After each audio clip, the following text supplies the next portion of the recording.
Donc on se retrouve ici ensemble pour un autre moment de partage, d'échange.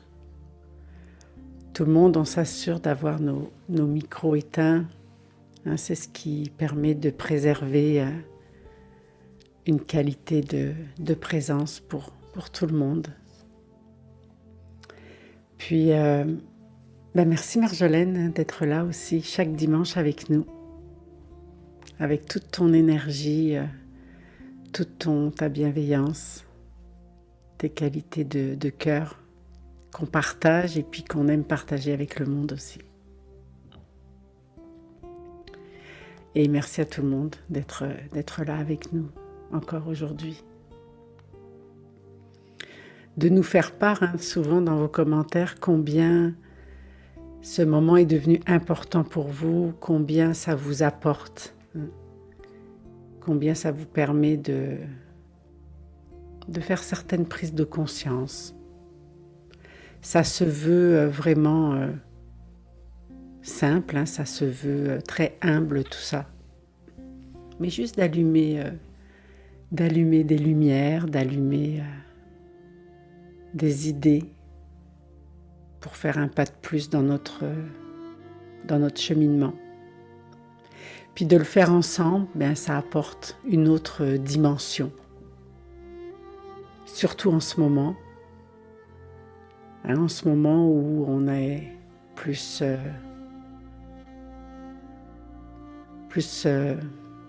confiné à l'intérieur, mais à l'intérieur de nous aussi.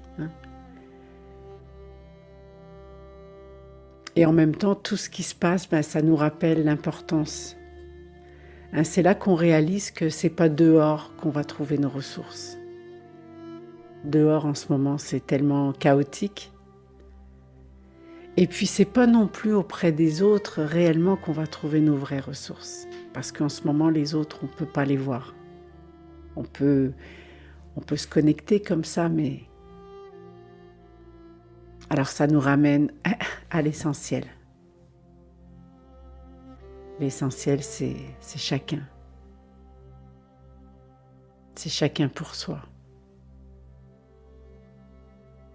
Donc, de revenir là, on a cette opportunité de revenir là. Et des fois, c'est pas toujours plaisant de revenir là. Des fois, ça nous confronte face à nous-mêmes. Je peux être face à ce que j'aime pas de moi, ou face à mes peurs.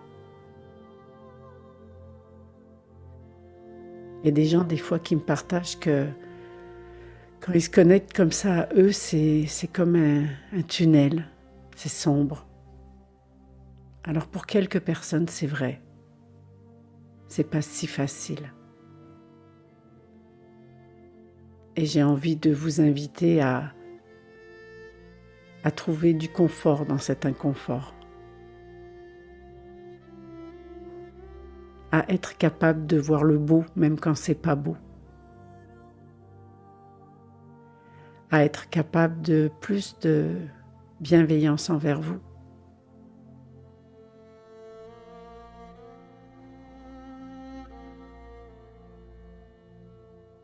Donc de prendre le temps de revenir à soi, de revenir à cette écoute intérieure.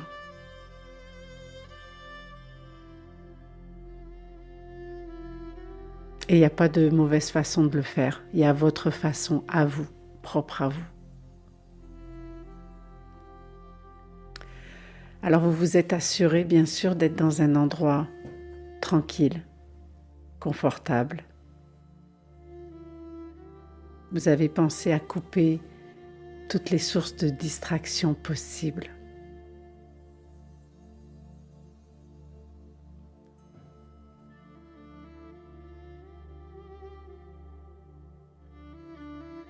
Puis vous avez apporté dans cet espace autour de vous ce que vous avez besoin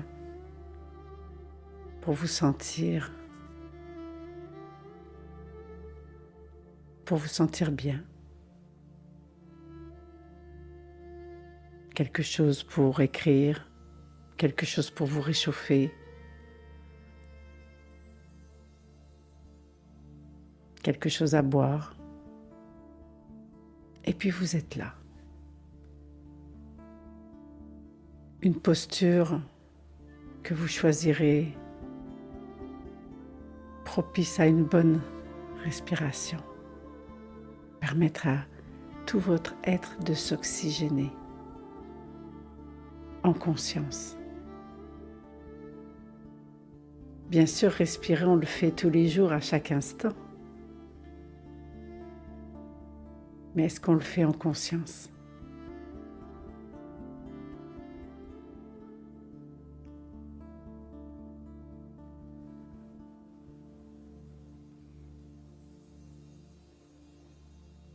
Alors de prendre le temps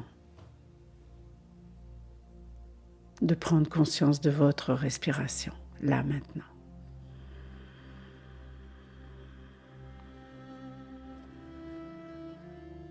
C'est ça.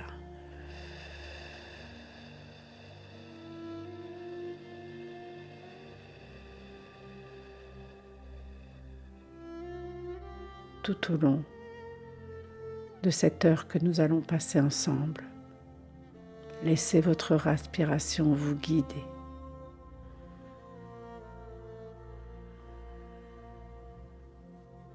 C'est ça, en douceur, toujours en douceur.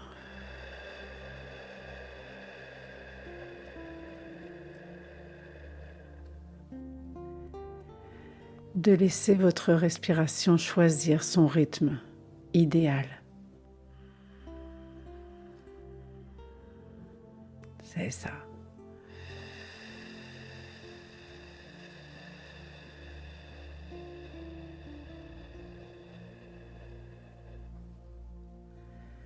Très très bien. Et chaque dimanche, je vous propose un thème dans lequel tout le monde peut se retrouver, qui vous permet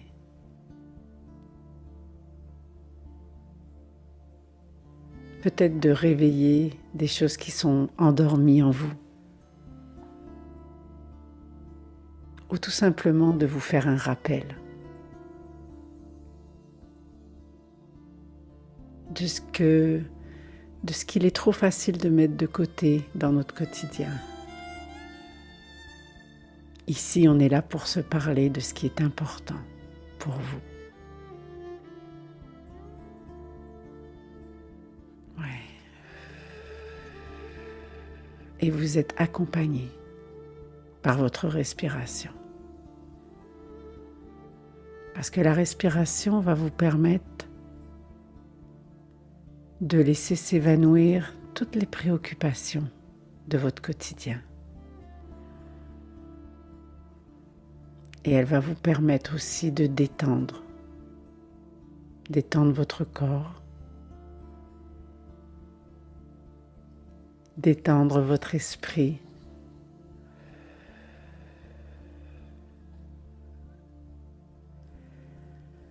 parce que la détente permet de créer de l'ouverture. C'est ça. Très très bien.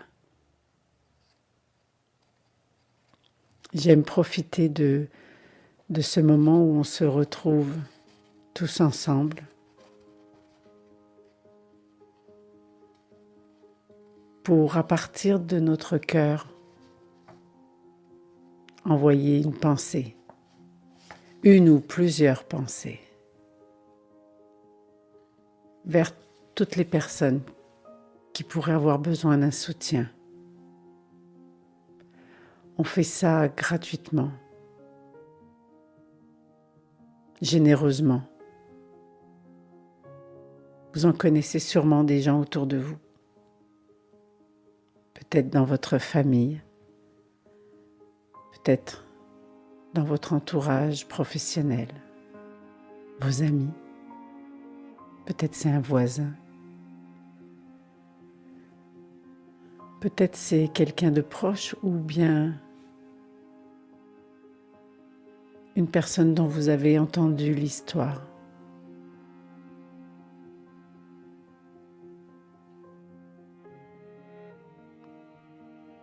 Donc, à partir de votre cœur, d'envoyer dans l'univers une pensée d'amour.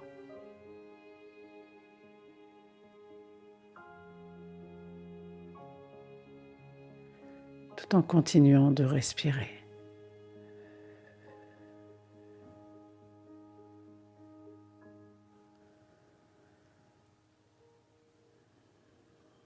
La respiration, ça ne fait pas disparaître nos soucis, mais ça nous enseigne. Ça nous enseigne quelque chose de très important. La respiration nous apprend à laisser aller tout ce qui n'a plus besoin d'être. Et à chaque inspiration, je peux laisser venir tout ce que j'ai envie de faire venir.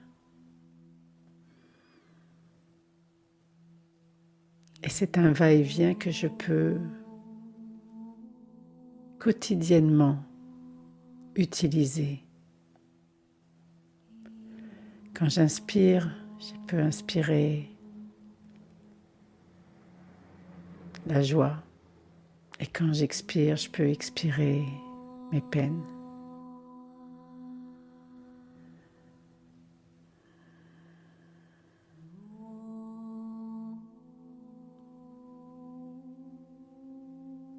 Et pour plusieurs déjà, vous avez déposé vos paupières. Et vous pouvez laisser déposer toutes les parties de votre corps qui sont encore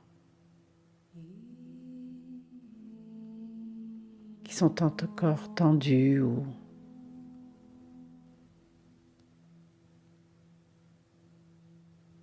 de les mettre au repos.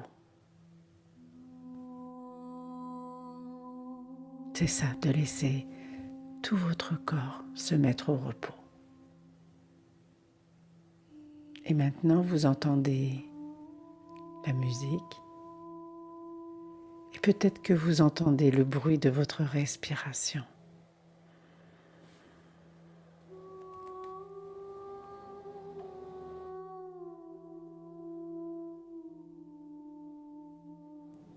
Des fois, on peut entendre notre respiration comme si on était à l'intérieur de nous-mêmes.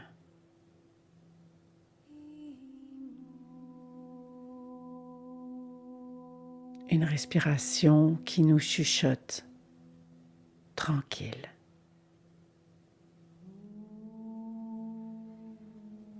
Et même si la vie continue à circuler en vous,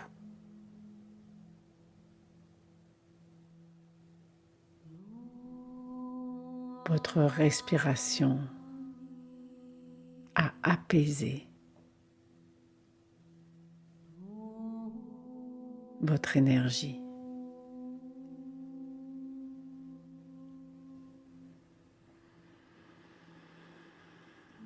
Prenez le temps d'apprécier ce moment-là.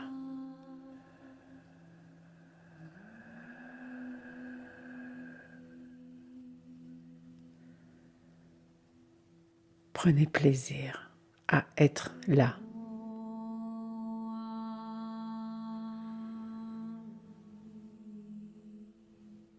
Il n'y a aucun effort à être là.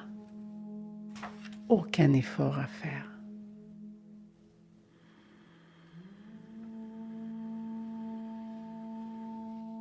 C'est ça.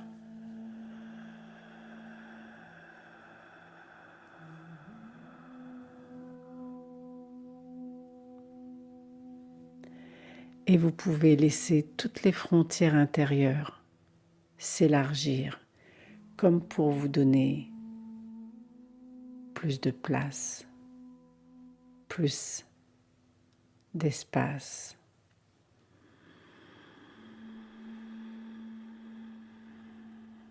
C'est ça.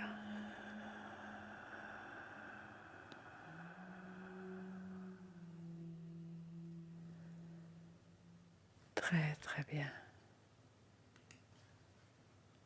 Très, très bien.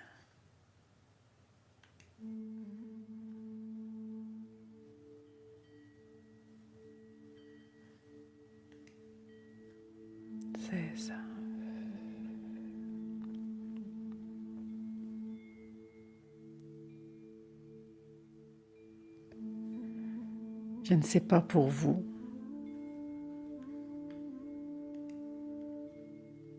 moi je n'écoute pas tellement la télévision, mais je me suis laissée prendre dans une série que je termine bientôt. Et dans cette série, j'ai réalisé l'importance de notre état d'esprit, l'importance de cultiver un état d'esprit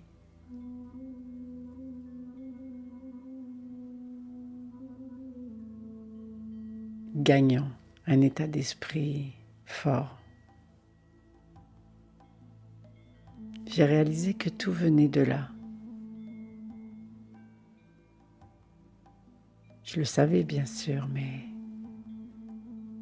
je l'ai compris encore à un autre niveau.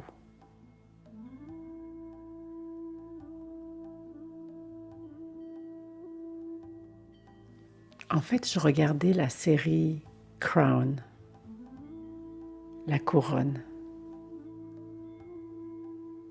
qui raconte l'histoire d'Élisabeth, la reine. Vous savez, elle a été destinée à devenir reine très jeune.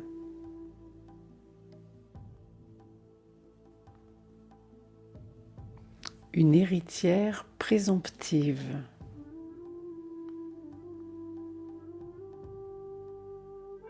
J'ai cherché ce que ça voulait dire, présomptive. Ça voulait dire une héritière désignée par l'extérieur, désignée par quelqu'un d'autre, d'avance, par la parenté ou par l'ordre de naissance, pour succéder à quelqu'un, pour prendre le pouvoir. Et je me suis demandé, et peut-être vous aussi, êtes-vous un héritier ou une héritière présomptive? Qu'est-ce qu'on a désigné d'avance pour vous?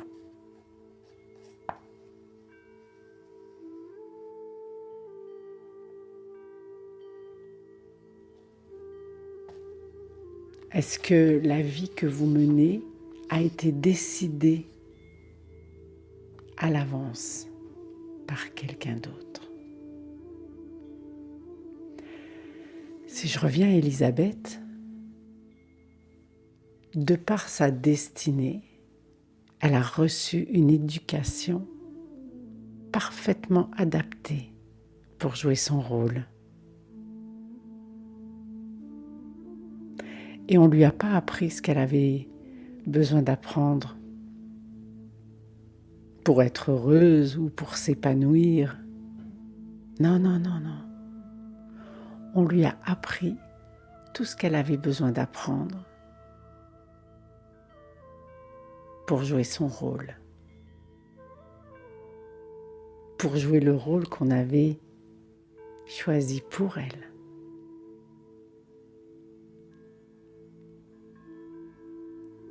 Et j'ai réalisé que peut-être c'était ça, notre malheur quelque part. Qu'on ne nous ait enseigné finalement que ce qui était utile pour eux, pour les autres, pour la société, juste pour exécuter un plan.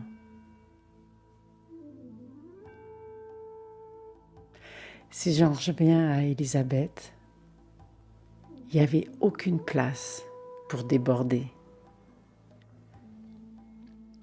aucune place pour être la femme, seulement la reine, le rôle. Aucun détour possible, une éducation vraiment parfaite, parfaitement adapté, aucune possibilité de rebrousser chemin, de se détourner,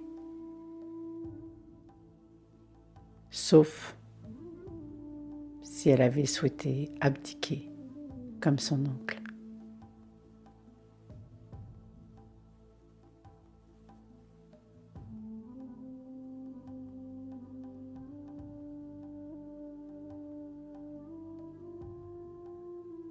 Et en même temps, ça lui a permis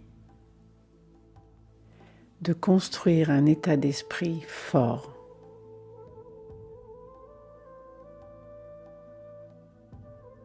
On pourrait presque dire sans sentiment,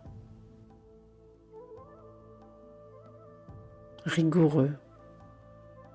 Elle a fait ce qu'elle avait à faire. Elle a fait ce qu'on attendait d'elle.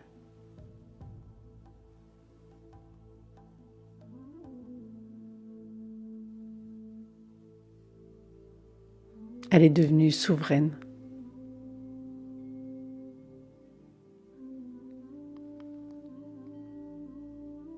Et ça m'a amené dans un questionnement. Nous avons tous la possibilité de devenir souverains. Souveraine de son royaume intérieur. J'adore ce mot. Souverain. Dans le dictionnaire, ça se dit d'un pouvoir qui n'est limité par aucun autre.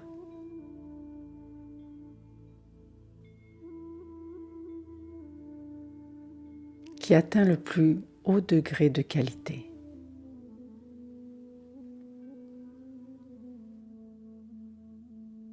On parle d'un bonheur souverain. On parle d'une décision souveraine. C'est ce qui manifeste un sentiment de pouvoir absolu. C'est bien ce mot. Moi, j'ai envie de l'intégrer dans mon existence, ce mot, qui devienne un mot important. Et bien sûr, quand je parle de pouvoir absolu, je ne parle pas d'un pouvoir qui écrase ou qui blesse ou qui rabaisse. Je parle d'un pouvoir qui élève. Je parle d'un pouvoir qui éveille.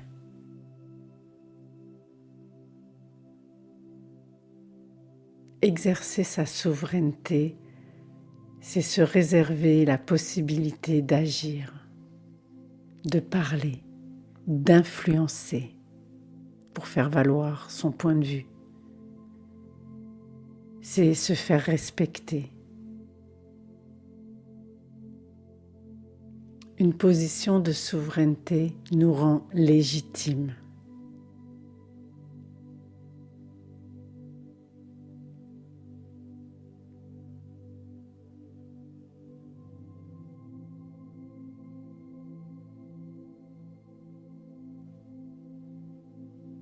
Bien sûr, une souveraineté qui respectera les limites.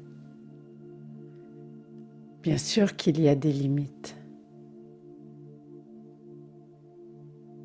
Des limites qui peuvent venir de l'imprévisible,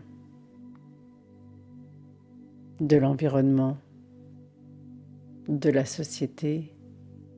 Bien sûr, si on considère que la liberté des uns finit là où commence celle des autres.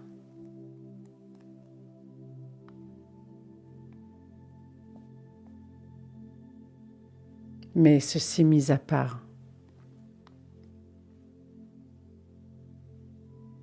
que diriez-vous d'une souveraineté qui vous connecte avec les fondements de votre propre autorité? Empuissancez votre être pour pour cesser de donner l'autorité aux autres,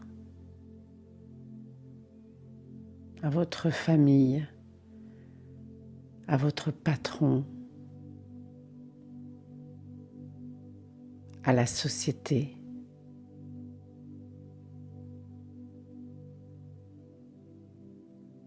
Et faire approuver, faire de votre autorité une autorité lumineuse.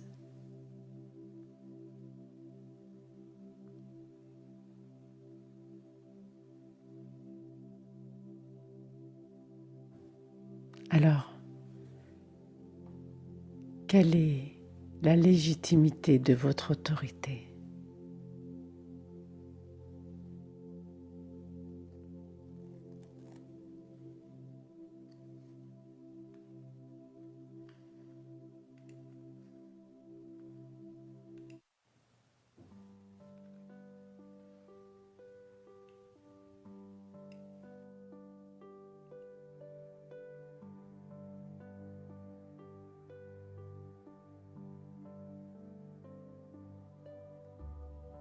Qu'est-ce qui pourrait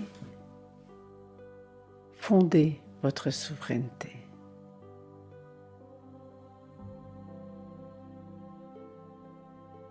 Est-ce que ça se trouve seulement dans la volonté,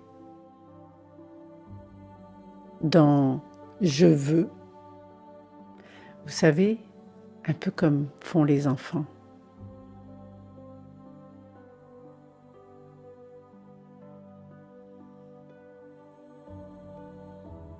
L'enfant sait ce qu'il veut, lui. Et il le veut. Et il sait pourquoi il le veut.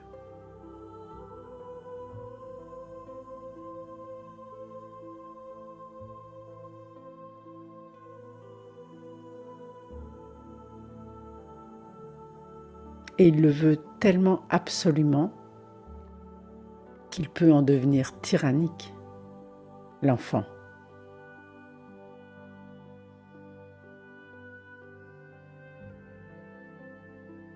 Je le veux, sinon je fais une crise.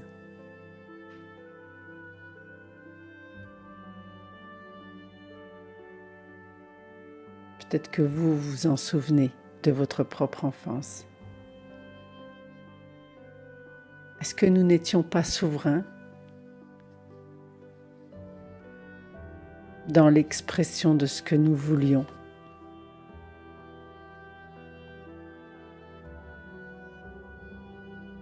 Vous saviez à ce moment-là ce que vous vouliez. Vous saviez le demander, le réclamer, vous saviez même insister pour l'avoir.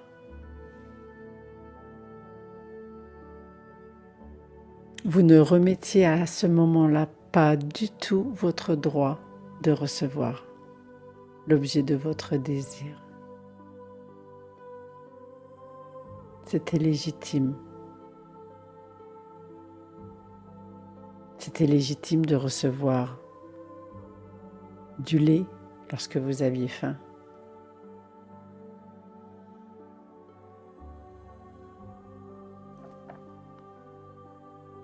C'était légitime.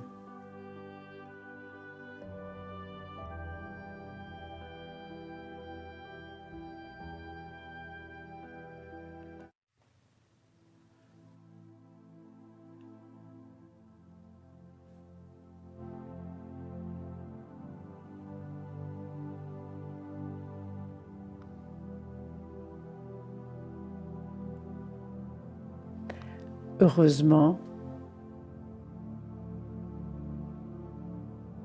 que l'enfant a reçu une éducation pour lui enseigner que quand même, il n'était pas seul sur terre et que vouloir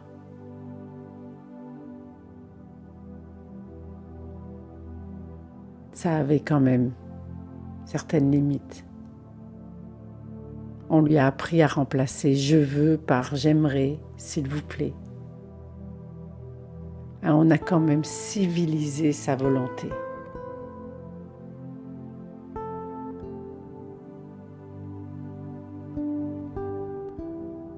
On lui a appris à s'ajuster. Vous, en fait, on vous a appris à vous ajuster. On vous a appris à vous ajuster en fonction de votre environnement, des besoins autour de vous, pas juste vos besoins, ceux des autres.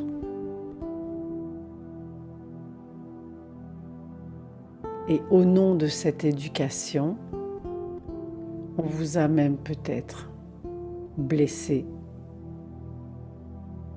porté des jugements,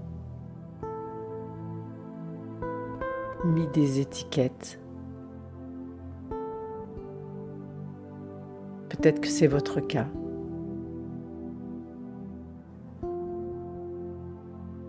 Peut-être que votre « je veux » s'est transformé en « tu n'auras pas ».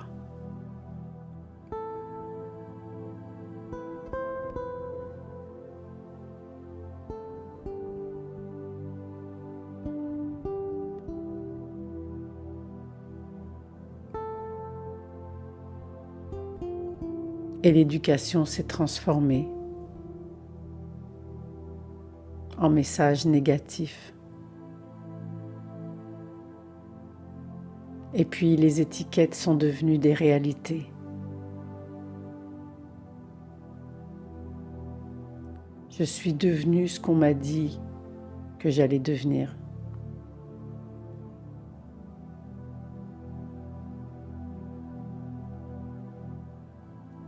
Alors l'éducation, elle a sa noblesse, bien sûr, son utilité, pour éviter qu'un enfant ne devienne un enfant roi.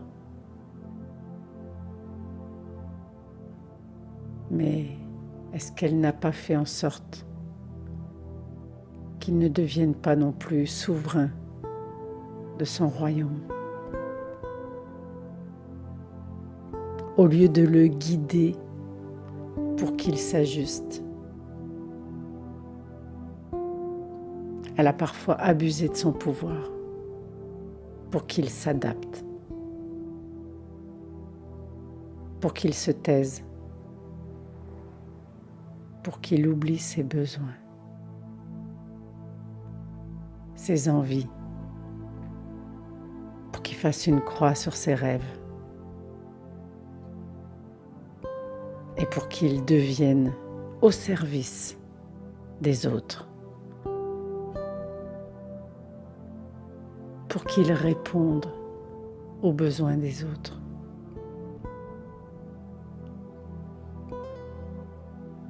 Il y a même des enfants qui sont devenus esclaves, souffre-douleur pour amortir la colère des autres.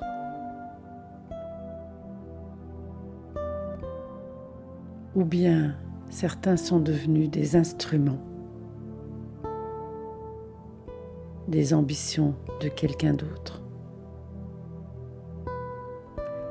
C'est comme ça que certaines personnes ont suivi une voie professionnelle parce que tu feras comme papa ou comme maman.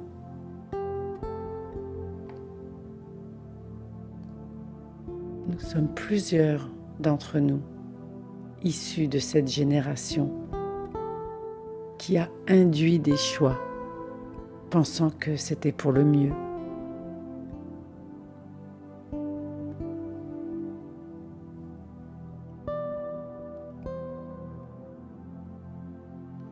Même si les temps ont changé, depuis cette époque où on était médecin, ingénieur ou forgeron de père en fils,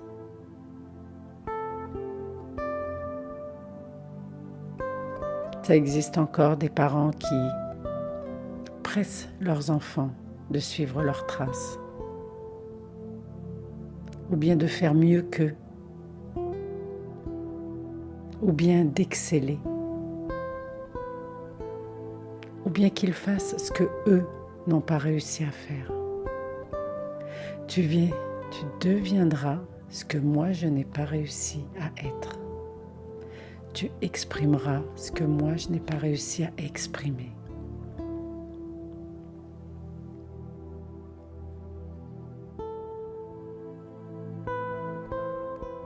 Quelqu'un disait qu'un enfant ne peut pas être en désaccord avec les attentes véritables de ses parents.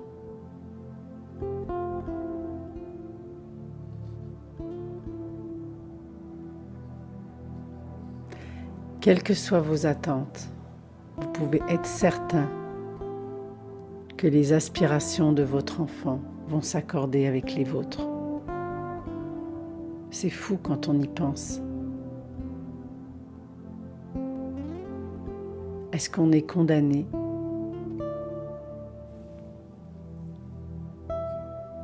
par cette loyauté ?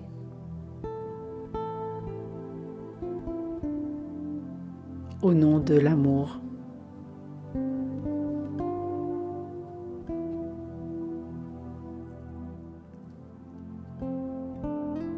Est-ce que ça a été votre cas ?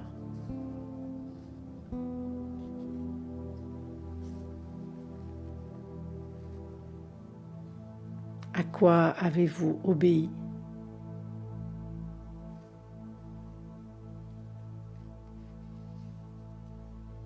Avez-vous cru que c'était la seule façon d'être aimé ?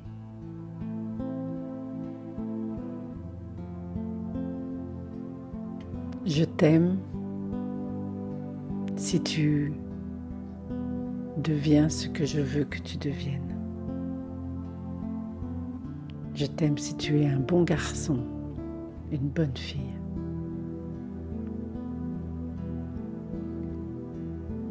Même dans l'amour, ce contrôle a été présent.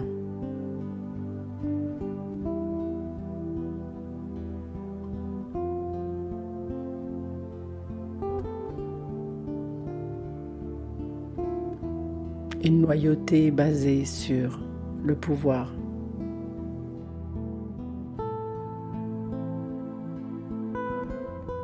Une recherche de bénéfices plutôt que sur la confiance.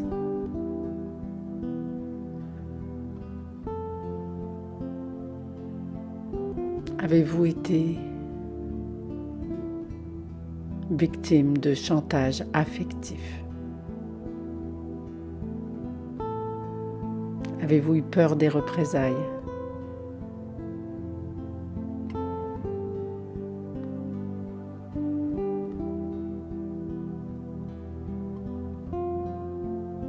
Avez-vous obéi aux règles de cet ordre établi ?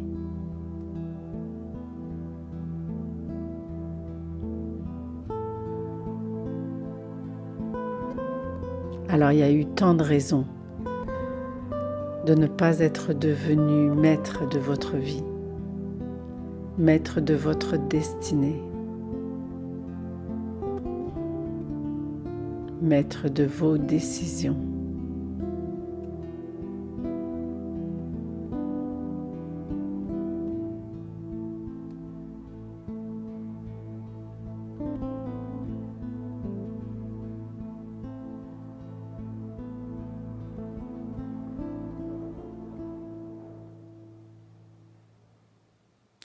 Je rencontre beaucoup de gens qui avouent attendre que leurs parents décèdent pour commencer à vivre une vraie vie. Imaginez.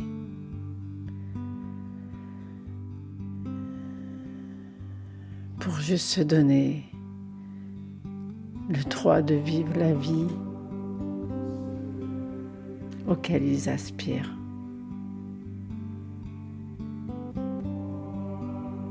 Même les meilleurs parents ont induit.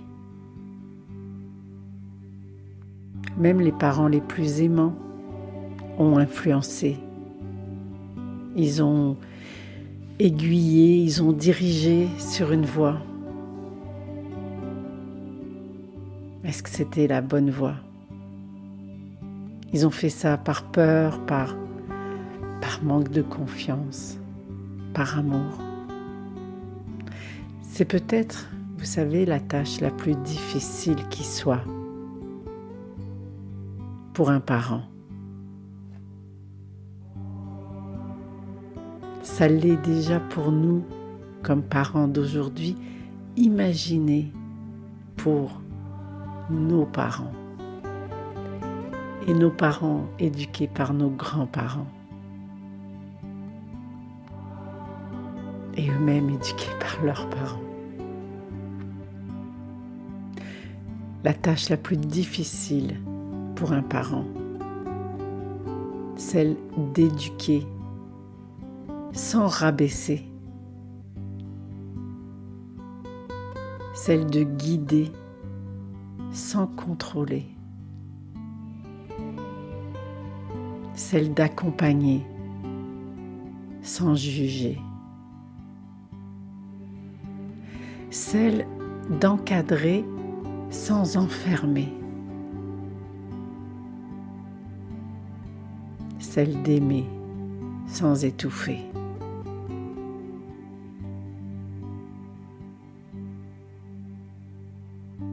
Alors, revenons à nous, revenons à vous. Combien sommes-nous prêts à refaire notre éducation, à nous éduquer nous-mêmes?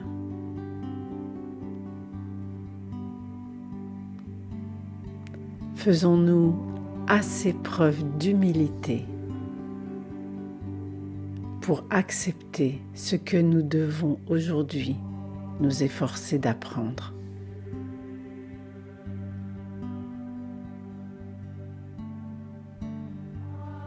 Avons-nous suffisamment d'arrogance pour nous autoproclamer souverains de notre royaume intérieur,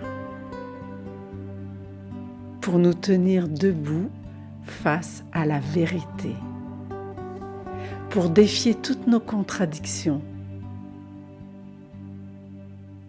pour nous armer devant nos faiblesses,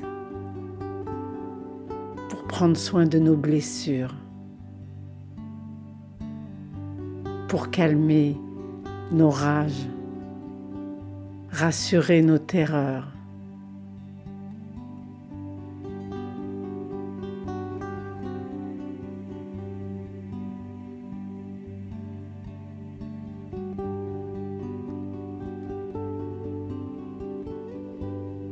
nous sommes là aujourd'hui. Nous sommes un grand nombre de personnes à reconnaître l'immense besoin de changer, l'immense besoin de s'affirmer, l'immense besoin de s'exprimer, de se réaliser. C'est comme une urgence. Et pourtant,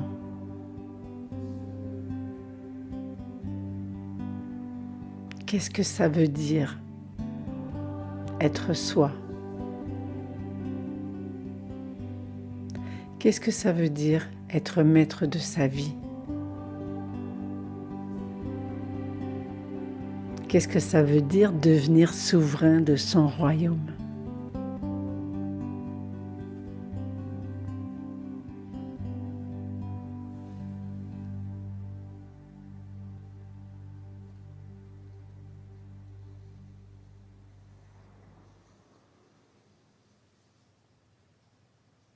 Qu'est-ce que ça veut dire réussir sa vie?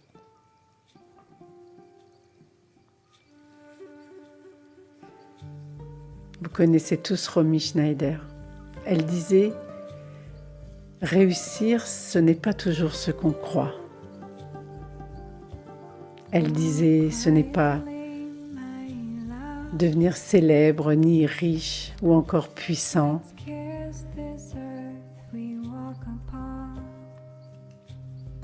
Elle disait « Réussir sa vie, c'est sortir de son lit le matin et être heureux de ce qu'on va faire dans notre journée.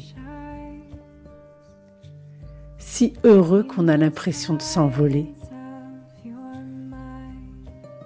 Elle disait, c'est travailler avec des gens qu'on aime. Elle disait, réussir sa vie, c'est être en contact avec le monde et communiquer sa passion. Elle disait, réussir sa vie, c'est se coucher le soir en se disant qu'on a fait du mieux qu'on a pu. Elle disait, réussir, c'est connaître la joie, la liberté, l'amitié et l'amour. Et elle finissait en disant, je dirais que réussir, c'est aimer. Est-ce que c'est ça, devenir souverain de son royaume? Faire des choix différents? Mais lesquels? Quels choix différents allez-vous faire?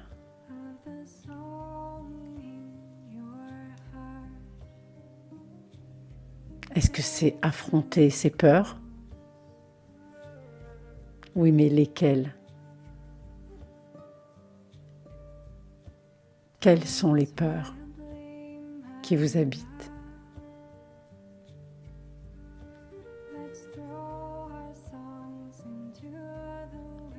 Est-ce que ça veut dire poser des actes courageux? Oui, mais lesquels? Quels actes ont besoin de votre courage? C'est pas toujours simple, même si on sait que notre vie doit changer.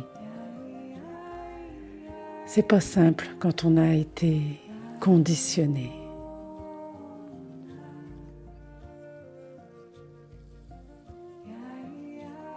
Conditionné à ne pas être véritablement qui nous sommes. Je repense à Élisabeth, héritière présomptive à l'âge de 10 ans, et toute cette éducation qu'elle a reçue. Une éducation conditionnée à l'humilité et à la grandeur de sa tâche. Entre ciel et terre, entre Dieu et le peuple. Et je me disais, waouh, comment ce serait différent si nous avions tous et toutes reçu l'éducation idéale pour devenir souverains de notre royaume, tout en respectant les autres. Qu'aurions-nous appris? Comment aurions-nous été orientés dans notre pensée, dans notre esprit? Quelles sont les forces que nous aurions développées? Quelles qualités auraient pu voir le jour?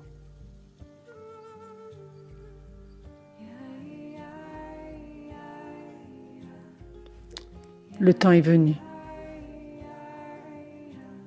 de poser les choses dans le concret,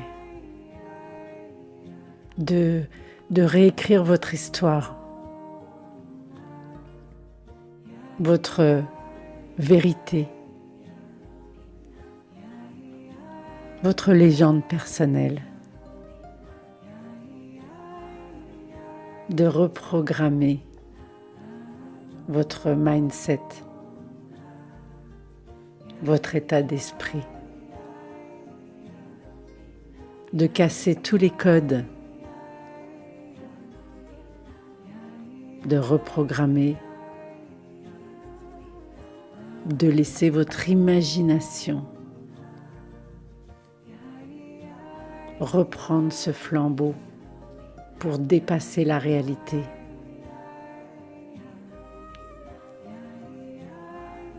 Pour vous mettre aux commandes, reprendre les rênes.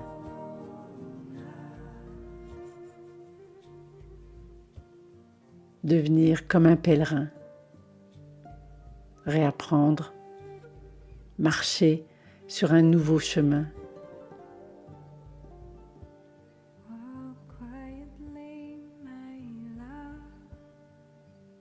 Vous vous souvenez d'Alice au pays des merveilles? Elle était tombée dans ce tunnel et puis elle est arrivée à un moment donné sur une route. Elle a traversé une étrange forêt.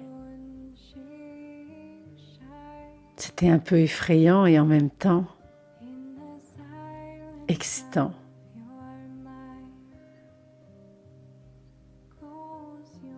Elle est arrivée à un moment donné à un grand carrefour.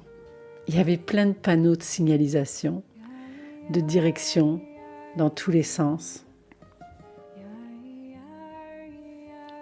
Des fois, on arrive comme ça à un carrefour et on ne sait pas quelle direction prendre. Alors, il y avait une grosse chenille sur une branche d'arbre en train de fumer la pipe. Elle lui a demandé de l'aide.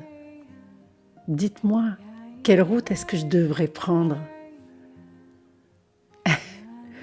La chenille était amusée. Elle lui dit, c'est simple, où veux-tu aller? Et Alice ne savait pas répondre à cette question. Alors la chenille lui dit, si tu ne sais pas où tu veux aller, prends n'importe quelle route. Alors, je vous pose la question à vous, vous me voyez arriver. Où est-ce que vous voulez aller? Quelle est votre destination?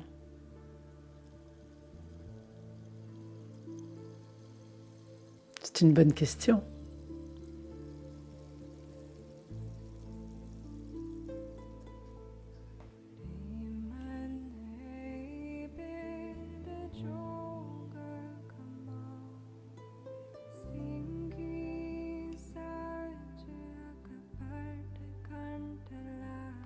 Devenir souverain, c'est peut-être tout simplement prendre le risque de s'aventurer sans crainte de ce que les autres vont penser.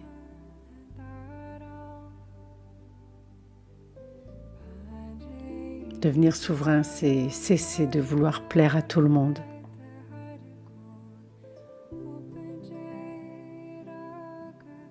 C'est cesser de ruminer nos pensées négatives.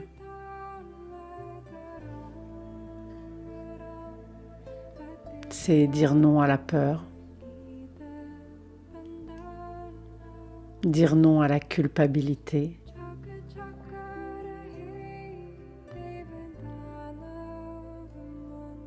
dire non à la plainte,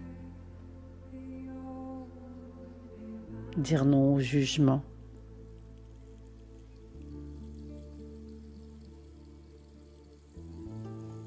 Dire non à tout ce qui vous maintient dans une énergie de basse fréquence.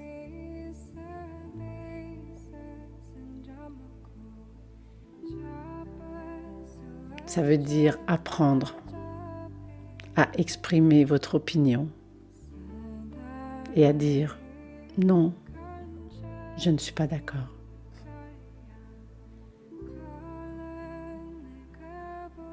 Devenir souverain de son royaume, c'est apprendre à se connaître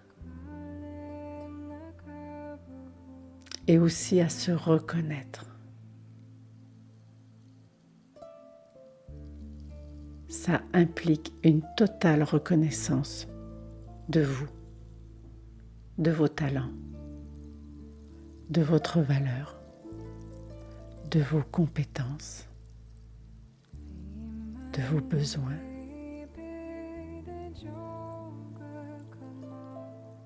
Et d'aligner toutes vos actions en fonction de ça.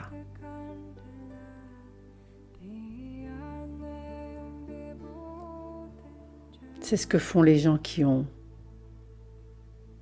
confiance d'être souverains de leur royaume.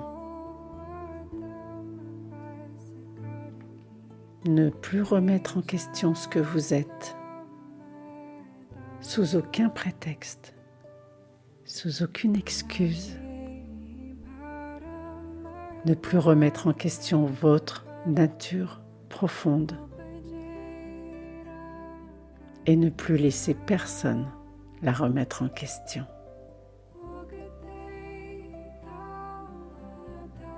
Que cela devienne non négociable.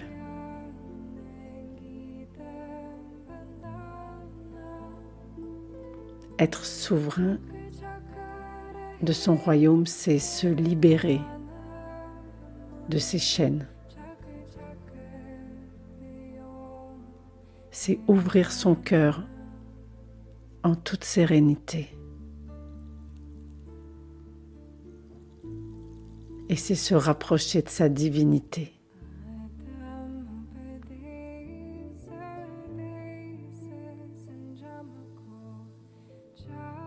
Imaginez. Imaginez-vous maintenant.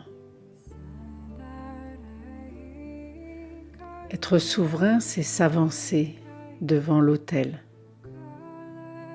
s'incliner avec gratitude.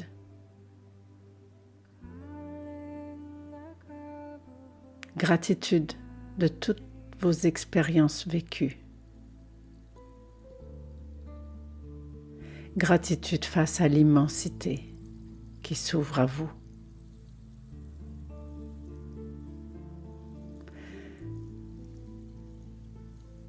Et laissez l'univers déposer sur votre tête une couronne. Recevez-la avec humilité, avec légitimité et avec dignité. Puis relevez la tête et ressentez toute la grâce divine circuler en vous. Et ressentez votre être à la tête du royaume de votre vie. Et ressentez faire partie du monde.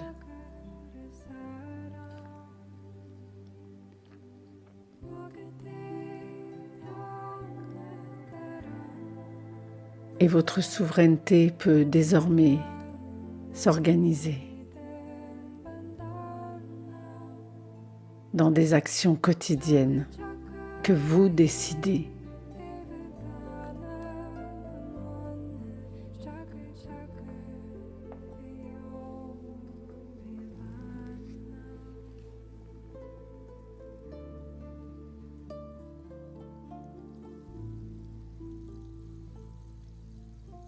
Devenez en harmonie.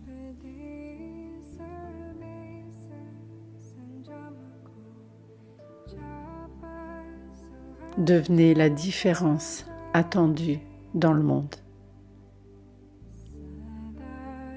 Et si le monde avait besoin de vous, pourquoi les en priver? Comment allez-vous manifester votre souveraineté dans le monde?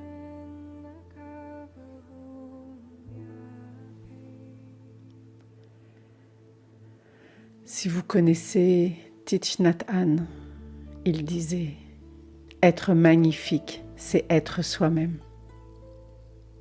Et il disait aussi « Parce que vous êtes en vie, tout est possible ».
Et même si une petite partie de vous peut rester connectée avec ces apprentissages ou cette expérience, la plus grande partie de vous peut revenir ici pleinement avec toute l'énergie qui vous sera utile pour vivre une merveilleuse journée après-midi.